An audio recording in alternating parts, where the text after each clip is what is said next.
1. Nature et ampleur du phénomène. Dans le paysage scientifique contemporain, la domination quasi absolue de l'anglais comme langue essentielle de la recherche a créé une situation linguistique unique.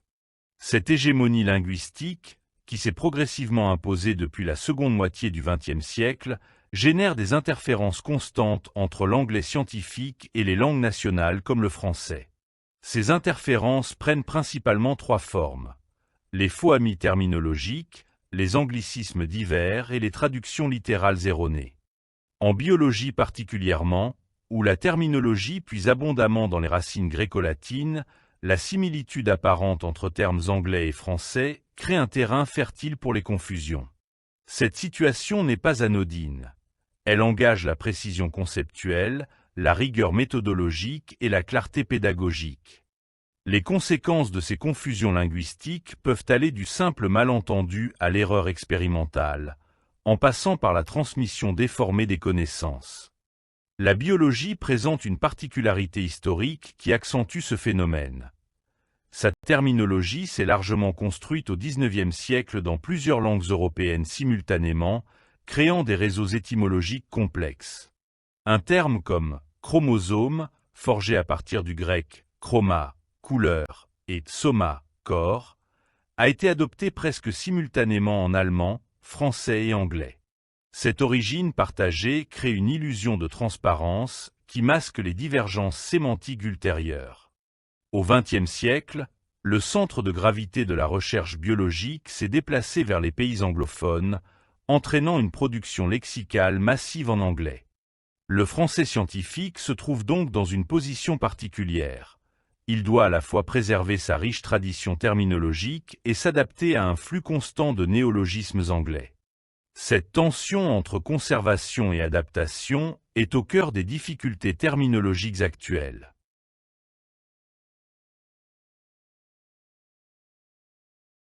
« 2. Typologie détaillée des faux amis en biologie. Les faux amis en biologie se répartissent en plusieurs catégories selon leur origine et leur mécanisme de confusion. La première catégorie, la plus insidieuse, concerne les termes d'origine gréco-latine qui ont évolué différemment dans les deux langues. Prenons l'exemple de « viable ».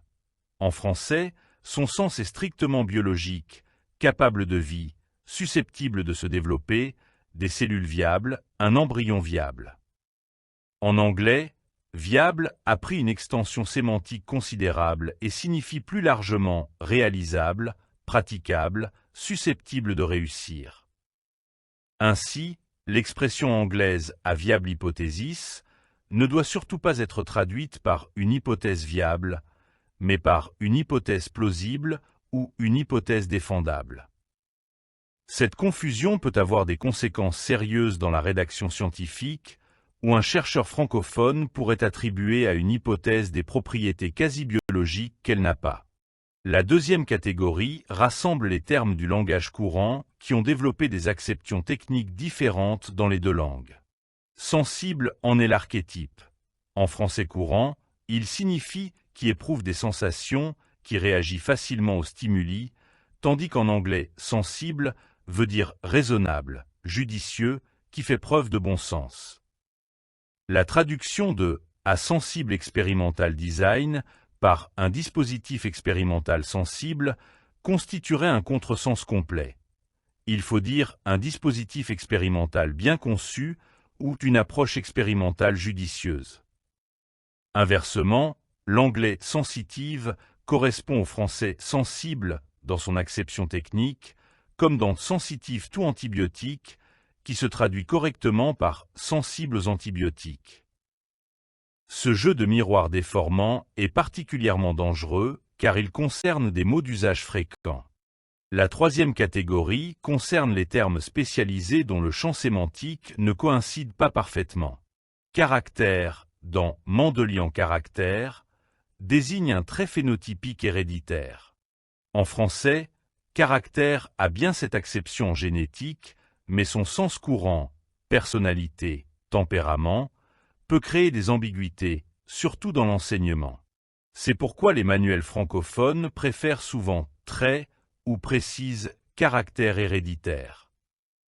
De même, lecture dans Reading Frame, cadre de lecture, est correcte. Mais dans Lecture of the Genetic Code, l'analogie avec la lecture d'un texte peut être trompeuse. Décodage ou interprétation sont parfois préférables selon le contexte.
Trois.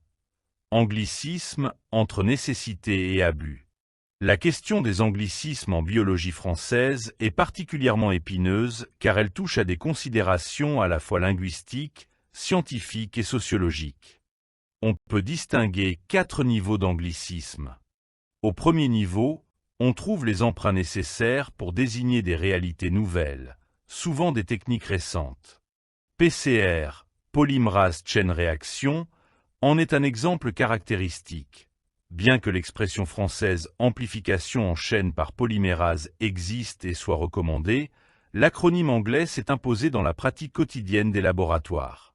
Cet emprunt est justifié par plusieurs facteurs: l'ubiquité de la technique, la nécessité d'une communication internationale fluide et la concision de l'acronyme. Dans cette catégorie, on pourrait aussi ranger RNA, interférence par ARN, ou CRISPR, bien que ce dernier soit un acronyme anglais descriptif, Clustered Regularly Interspaced Short Palindromic Repeat, et non un terme arbitraire. Le deuxième niveau concerne les anglicismes superflus, où un terme français parfaitement adéquat existe, mais est délaissé au profit de son équivalent anglais. Primaire, pour amorce, en biologie moléculaire, en est l'exemple le plus frappant. Le terme français amorce est précis, historique. Pourtant, dans de nombreux laboratoires français, on entend systématiquement primaire. Cette préférence relève souvent d'une habitude prise lors de la lecture d'articles en anglais et d'une méconnaissance de la terminologie française correspondante. D'autres exemples abondent. Background pour fond ou contexte, benchmark pour référence ou étalon, throughput pour débit, screening pour criblage. Ces anglicismes ne facilitent pas la communication. Au contraire, ils créent une diglossie gênante où les mêmes chercheurs utilisent un vocabulaire hybride, parfois incompréhensible pour les non-spécialistes. Le troisième niveau est celui des calques sémantiques, où un mot français est utilisé avec le sens de son apparenté anglais. Le cas de « contrôler » est emblématique. En français scientifique, contrôler signifie vérifier, maîtriser, alors qu'en anglais control signifie aussi servir de référence. Ainsi, control group doit se traduire par groupe témoin et non par groupe contrôle. L'expression groupe contrôle est un calque sémantique fautif qui s'est malheureusement répandu. De même, réaliser est parfois utilisé au sens de se rendre compte, calque de tout réalise, alors qu'en français il signifie accomplir, mettre en œuvre. Ces calques sont particulièrement pernicieux car ils sont presque invisibles. Le mot est français, seul son sens est détourné. Le quatrième niveau concerne les anglicismes structuraux qui affectent la syntaxe et le style. Par exemple, l'habitude anglo-saxonne de nominaliser les verbes The Cleaning of the équipement, conduit parfois à des formulations lourdes en français, le nettoyage de l'équipement, au lieu de nettoyer l'équipement. De même, l'ordre des mots peut être calqué. Cell surface receptor devient parfois récepteur de surface cellulaire, alors que récepteur membranaire ou récepteur de la membrane cellulaire serait plus idiomatique. Ces anglicismes structuraux alourdissent le texte sans améliorer sa précision.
« 4. Traductions erronées, mécanismes et conséquences. Les traductions erronées en biologie procèdent de plusieurs mécanismes distincts. Le premier est la traduction littérale sans prise en compte du contexte technique. Prenons l'exemple de « cell body » pour désigner la partie principale d'un neurone. Une traduction littérale donnerait « corps cellulaire », mais en histologie française, le terme consacré est « péricaryon » ou « soma ». Corps cellulaire est ambigu car il pourrait désigner le corps de n'importe quelle cellule. Cette nuance est importante car le péricaryon neuronal a des caractéristiques structurelles et fonctionnelles spécifiques. De même, wood en botanique se traduit par bois et non par son apparenté français, wood, qui n'existe pas dans ce sens. Le bois est du xylème secondaire, un tissu complexe aux propriétés mécaniques et physiologiques bien définies. Le deuxième mécanisme est la méconnaissance des conventions terminologiques établies. En génomique, draft séquence est souvent traduit par séquence brouillon, ce qui introduit une connotation trop informelle et peu scientifique. Les termes recommandés sont séquence ébauche ou séquence préliminaire, qui préservent la rigueur attendue. De même, shotgun sequencing ne doit pas devenir séquençage fusil de chasse, mais séquençage aléatoire ou séquençage shotgun, l'emprunt étant ici accepté faute d'équivalent satisfaisant. Ces conventions ne sont pas arbitraires. Elles résultent souvent du travail de commission de terminologie qui pèse les options possibles. Le troisième mécanisme concerne les traductions approximatives qui perdent une partie du sens. Driver mutation en cancérologie est parfois rendu par mutation conductrice, ce qui est un calque littéral. Les termes mutation motrice ou mutation pilote sont préférables car ils évoquent mieux l'idée d'une mutation qui conduit le processus tumoral. De même, landmark dans le développement embryonnaire ne doit pas être traduit par marqueur de paysage, mais par repère ou jalon développemental. La perte de précision dans la traduction peut avoir des conséquences sur la compréhension des mécanismes biologiques sous-jacents. Un cas particulièrement problématique est celui des termes qui n'ont pas d'équivalent exact parce qu'ils désignent des concepts nés dans un contexte culturel et linguistique spécifique. Housekeeping gene en est un bon exemple. La traduction littérale « gène de ménage » est passée dans l'usage, mais elle repose sur une métaphore domestique qui peut sembler étrange. Gène domestique a été proposé, mais il évoque les animaux domestiques plutôt que l'entretien cellulaire. Gène constitutif est plus précis sur le plan fonctionnel, mais moins imagé. Ces dilemmes traductionnels révèlent les difficultés à transposer des métaphores d'une langue à l'autre.